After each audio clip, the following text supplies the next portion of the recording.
আসসালামু আলাইকুম।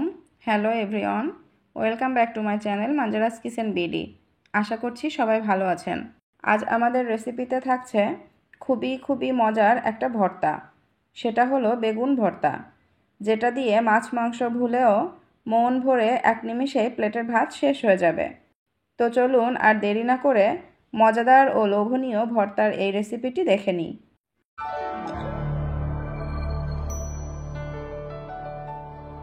আমি আজ একটা বেগুন দিয়ে ভর্তার এই রেসিপিটি করে দেখাবো। তার জন্য বেগুন কেটে এভাবে পিস পিস করে নিয়েছি।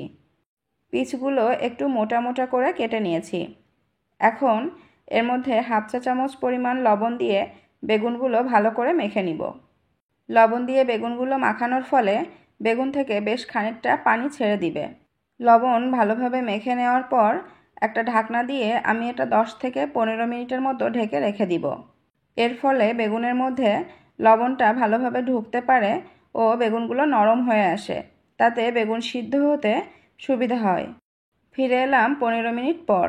এখন মেখে নেওয়া বেগুনগুলো এভাবে হাত দিয়ে একটু চিপে চিপে এর থেকে এক্সট্রা পানিটা ফেলে দিতে হবে। এতে পরবর্তীতে বেগুনটা ভাজতে সুবিধা হবে এবং বেগুন তাড়াতাড়ি সিদ্ধ হয়ে আসবে। দেখুন, আমি সবগুলো বেগুন থেকে পানি ঝরিয়ে নিয়েছি। এখন চলে যাচ্ছি পরবর্তী প্রসেসে। তার জন্য চুলায় প্যান বসিয়ে দিয়ে দিচ্ছি সামান্য পরিমাণে সয়াবিন তেল। এখানে তেলটা একটু অল্প পরিমাণ ব্যবহার করতে হবে, কারণ বেগুনগুলো পোড়া পোড়া করে ভেজে নিতে হবে। একে একে সবগুলো বেগুন আমি প্যানের মধ্যে দিয়ে দিলাম। বেগুন পুড়িয়ে ভর্তার মজা কম বেশি আমরা সকলেই জানি, কিন্তু সবসময় তো আর পুড়িয়ে ভর্তা করা সম্ভব হয়ে ওঠে না।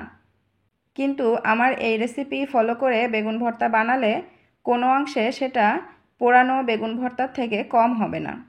এবার একটা ঢাকনা দিয়ে এটাকে 2 থেকে 3 মিনিটের মতো ঢেকে রেখে দিব। এতে বেগুনগুলো প্রপারলি সিদ্ধ হতে পারবে। এ পর্যায়ে চুলার আঁচটা অবশ্যই মাঝারি রাখতে হবে, না হলে নিচ থেকে দ্রুত বেগুন পুড়ে আসবে কিন্তু ভিতরটা প্রপারলি সিদ্ধ হবে না। 2 মিনিট পর ঢাকনা তুলে বেগুনগুলো একে একে এভাবে উল্টে নিব। এই বেগুন ভর্তার জন্য বেগুনগুলো একটু পোড়া পোড়া করে ভেজে নিতে হয়, তাতে পোড়া বেগুনের ফ্লেভারটা বেশি ভালো পাওয়া যায়। ভিউয়ার্স, এমন ইউনিক ও মজার বিভিন্ন ধরনের খাবার রেসিপি দেখার জন্য মনে করে আমার চ্যানেলটি সাবস্ক্রাইব করে পাশে থাকা বেল বাটন প্রেস করে দিবেন। সবগুলো বেগুন উল্টে নেওয়ার পর এখন আবার এটাকে ঢাকনা দিয়ে কিছুক্ষণের জন্য ঢেকে রেখে দিব। কিছুক্ষণ পর ঢাকনা তুলে এগুলো আরও একটু উল্টে পাল্টে ভেজে নিব। আমার বেগুনগুলো ভাজা শেষ। এখন এগুলো চুলা থেকে নামিয়ে নিব। একটু ঠান্ডা করে নিয়ে এগুলো দিয়ে এখন ভর্তা মেখে নিব। ভর্তা মাখানোর জন্য প্রথমে আমি কিছু কাঁচা পেঁয়াজ কুচি নিয়ে নিচ্ছি। সাথে নিয়ে নিলাম 2টা কাঁচা মরিচ। দিয়ে দিচ্ছি সামান্য পরিমাণ লবণ। আমাদের বেগুনে আগে থেকেই লবণ দেওয়া ছিল, এই বিষয়টা মাথায় রাখতে হবে। আপনারা আপনাদের স্বাদমতো মরিচ ও লবণ ব্যবহার করতে পারেন। এবার হাতের সাহায্যে পেঁয়াজ মরিচগুলো লবণের সাথে ভালোভাবে মেখে নিয়ে বেগুনগুলো একসাথে দিয়ে মেখে নিব। এ পর্যায়ে কিছুটা সরিষার তেল ভর্তার মধ্যে দিয়ে নিচ্ছি। এতে ভর্তাটার ফ্লেভার ও টেস্ট দুটোই বেড়ে যাবে। এভাবে হাত দিয়ে কিছুক্ষণ সুন্দর করে ভর্তাটা মাখিয়ে নিতে হবে। আমার ভর্তা মাখানো শেষ।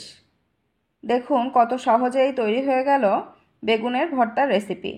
এই ভর্তা এত মজার হয় যে বারবার খেতে মন চাইবে।